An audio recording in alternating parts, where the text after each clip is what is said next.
In the heart of a Montana blizzard, where the wind screams like a vengeful spirit and snow buries the world in a merciless white shroud, Ethan Caldwell's cabin clings to survival against a -45-degree Fahrenheit nightmare. The storm's fury shakes the walls, each gust a testament to nature's untamed wrath.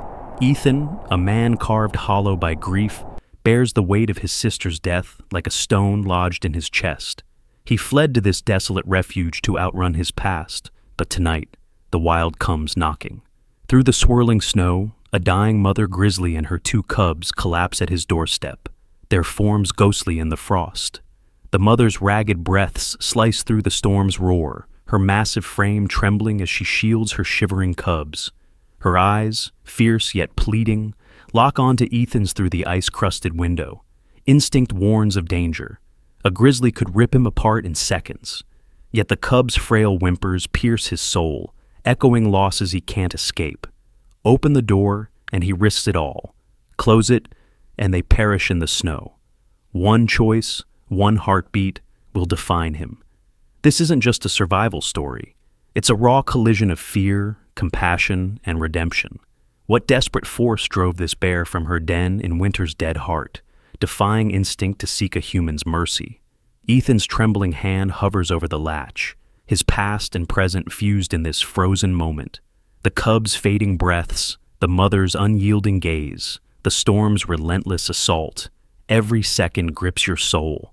What would you do if their eyes begged you to act?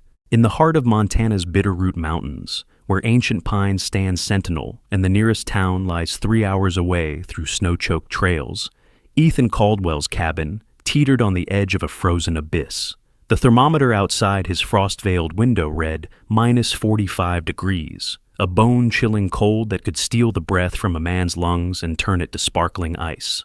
At 42, Ethan, once a wildlife biologist in Boise, had fled to this solitary refuge 6 years ago, seeking to outrun the grief of his sister Lily's death. Her loss had left a void in his heart, one he hoped the mountain's silence might heal.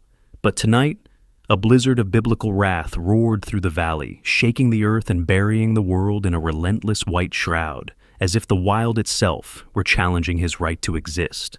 This was no ordinary storm. It was a titan, a primal force that shrieked through the forest, splintering branches and piling snowdrifts high enough to engulf the cabin. Ethan stirred to the faint crackle of his fireplace, its embers casting a feeble glow across the Spartan room. Frost armored the windows, turning them into shimmering barriers that shuddered with each gust. His life here followed a meticulous cadence: monitor the weather radio, tally supplies, inspect gear. The cabin's walls, adorned with sketches of wolves prowling through snow and grizzlies fishing in streams, bore witness to a career spent unraveling nature's mysteries. But since Lily's cancer snuffed out her light, those drawings had become his only companions, silent keepers of a sorrow that clung like frost. The radio hissed, its robotic voice warning of a blizzard that could seal the valley for weeks, with winds fierce enough to topple trees and cold that could shatter bone. Ethan's stomach knotted, a primal instinct whispering of a storm that felt alive, almost vengeful. As night deepened, the blizzard unleashed its full fury. Snow lashed the cabin's sturdy logs, building drifts that threatened to bury it whole. The wind wailed like a tormented spirit, slipping through every crevice and fraying Ethan's nerves.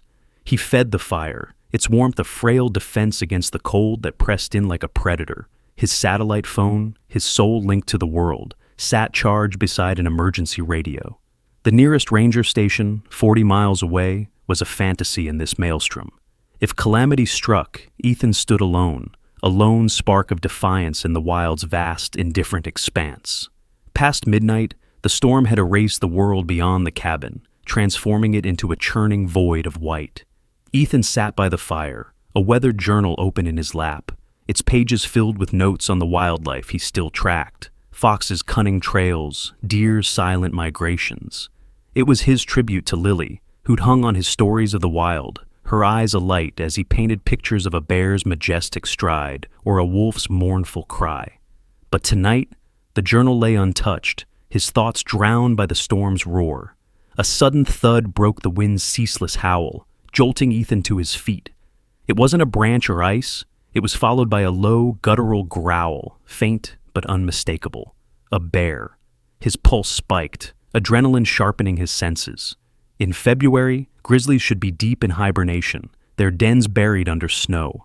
For one to be awake in this inferno of ice meant something had gone terribly wrong. Ethan grabbed his flashlight, its beam cutting through the dark as he edged toward the window. The light battled the snow's veil, catching only fleeting shadows. Then, through the swirling chaos, he saw them. 3 figures staggering against the storm's wrath. A massive mother grizzly and her 2 cubs, their forms battered by the wind's relentless assault. Even from inside, Ethan could sense their desperation. The mother's powerful gait reduced to a faltering stumble, her fur crusted with ice that gleamed like cruel jewels. Her cubs, barely the size of a large dog, pressed against her, their tiny bodies trembling with cold. The sight struck Ethan like a fist, raw and undeniable. Something had torn this family from their den, a collapsed burrow, a flooded cave, or a predator's threat. Whatever it was, they were losing a desperate battle for survival. Ethan's years studying wildlife had honed his ability to read the silent language of animals, and what he saw now chilled him deeper than the storm. The mother's eyes, catching the flashlight's glow, blazed with a desperation that transcended species. She was a mother fighting for her children, just as Ethan had fought for Lily against the cancer that stole her. The memory of his sister's fragile hand in his, her whispered vow to "find me in the wild," surged back, sharp as a blade. The cubs' shivers weakened, their movements slowing as the cold drained their life. The mother clawed at the snow near the porch, her massive paws scraping to form a windbreak, but the storm mocked her efforts, burying them in seconds. Ethan's breath hitched as one cub stumbled and fell, its sibling collapsing beside it in a heap of snow-dusted fur. The mother's moan, a raw, soul-wrenching sound, pierced the wind, carrying the terror of a mother watching her children fade. Ethan's hand hovered over the door latch, his mind a storm of fear and compassion. Every rule of wilderness survival screamed to stay inside. A desperate grizzly could tear through the cabin, leaving him broken in the snow. His training, his father's stern lessons, "The wild don't forgive, son," demanded caution. A mother bear would kill to protect her cubs, and opening that door was madness. But those cubs, their chests barely rising, and their mother's pleading gaze unraveled his defenses. What were rules against the raw truth of life and death unfolding on his porch? He saw Lily and those cubs, her frail form fading in the hospital, and himself, powerless to save her. This time, he could choose. This time, he could defy fear. The cabin had a storage shed, insulated and detached, where Ethan kept his field gear, cameras, binoculars, tracking tools. It was modest, 10 by 12 feet, but its thick walls and portable heater could become a sanctuary. The plan was insanity. Inviting a grizzly inside could spell disaster for him and the bears. A panicked bear could shred the shed, harm herself, or turn on him in an instant.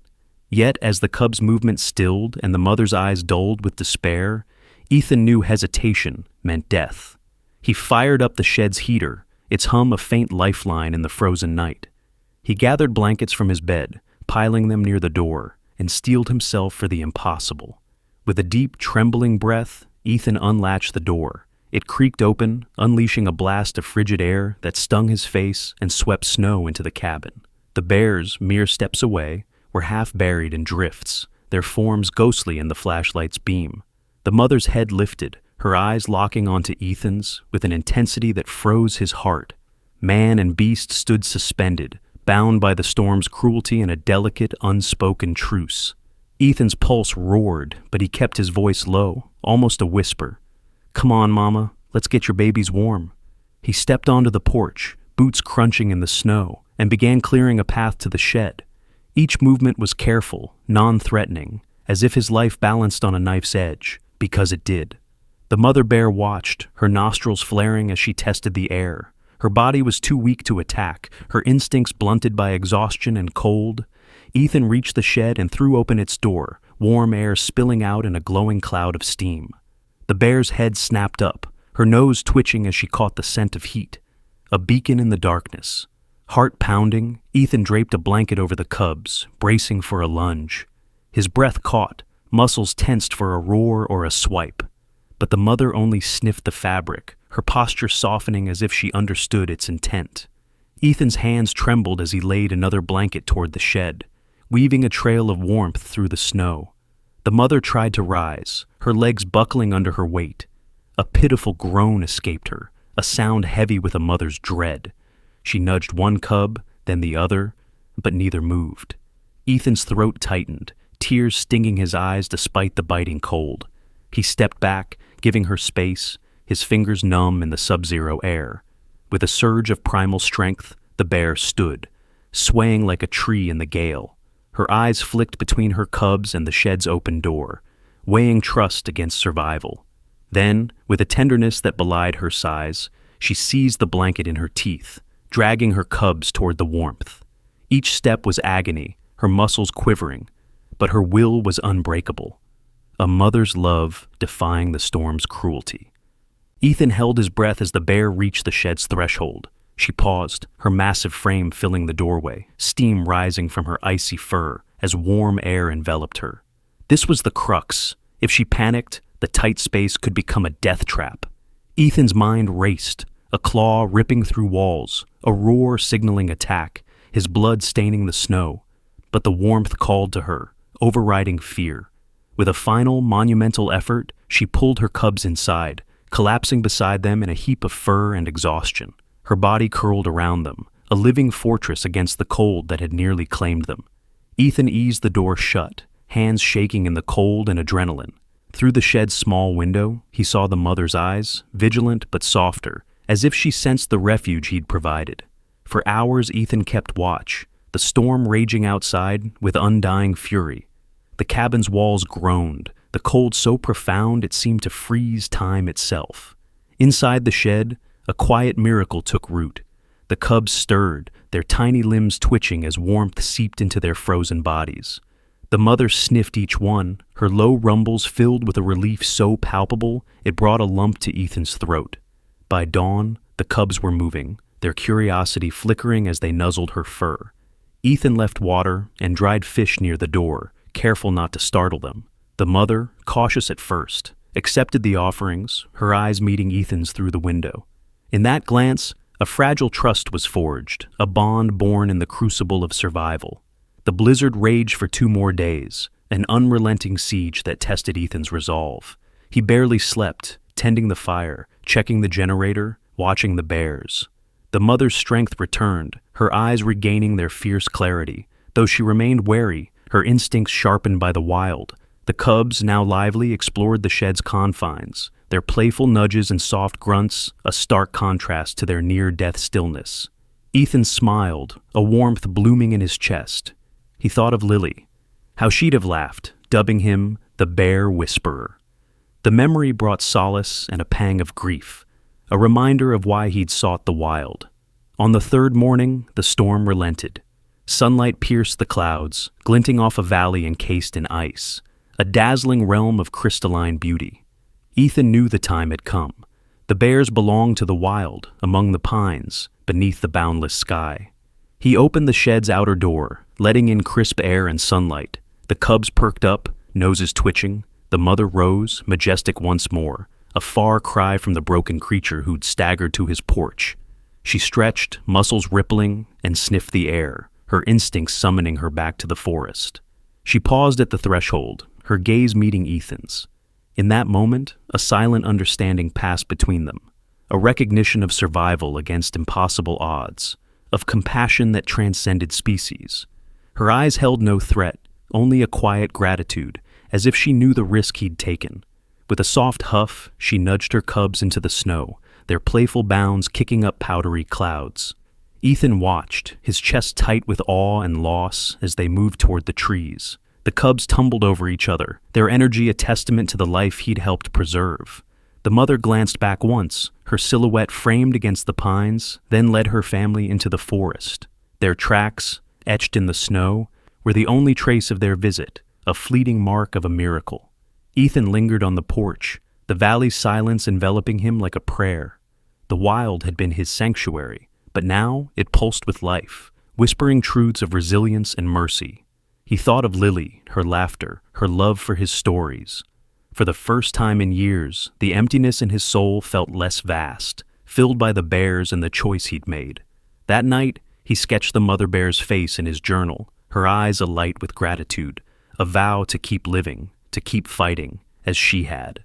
6 months later, in the golden warmth of August, Ethan drove his weathered pickup toward town for supplies. The Bitterroot bloomed, wildflowers blanketing meadows, hawks gliding overhead. The winter felt like a distant dream, though its lessons endured. Rounding a bend, a massive grizzly stepped into his path, forcing him to slam the brakes. The truck skidded, halting inches from a pine. His heart pounded as he gripped the wheel, staring into the bear's eyes. Her stance, the tilt of her head, the steady gaze, felt achingly familiar. Was it her? The mother he'd saved? Before he could decide, a low rumble shook the earth. The bear's ears twitched, her eyes darting to the cliffs above. With a roar that echoed in Ethan's chest, she turned, and he followed her gaze. A torrent of rocks thundered down, obliterating the road ahead in a cloud of dust and splintered stone. The impact reverberated, a reminder of nature's might. Ethan's blood ran cold. If he'd driven another second, he'd be buried, his life extinguished. The bear hadn't threatened him. She'd stopped him, deliberately saving his life as he'd saved hers. As the dust cleared, the bear stepped to the roadside, calm yet purposeful. 2 healthy cubs emerged, their fur gleaming, their bodies strong. They flanked their mother, eyes curious. She looked back at Ethan, her gaze carrying a gratitude that needed no words, a silent repayment of a debt. With grace, she led her cubs into the forest, their forms fading into the pines. Ethan sat, the ruined road a testament to the miracle. The wild had taught him resilience, but this lesson was profound. Compassion forges bonds stronger than stone. This story is a beacon, illuminating the transformative power of compassion in a world often gripped by fear. Ethan's courage to risk everything for a grizzly family reveals that empathy can bridge any divide, uniting us with all living things. The bear's act of salvation proves kindness ripples outward, returning in ways we cannot foresee. In a fractured world, this tale challenges us to choose mercy, to recognize the shared struggle in every beating heart. Be the spark. Today, act with courage. Help a stranger, protect the wild, share this story. Volunteer at a wildlife sanctuary, support conservation efforts, or lend an ear to someone in need. The wild teaches us that one act of mercy can change everything. Will you answer the call?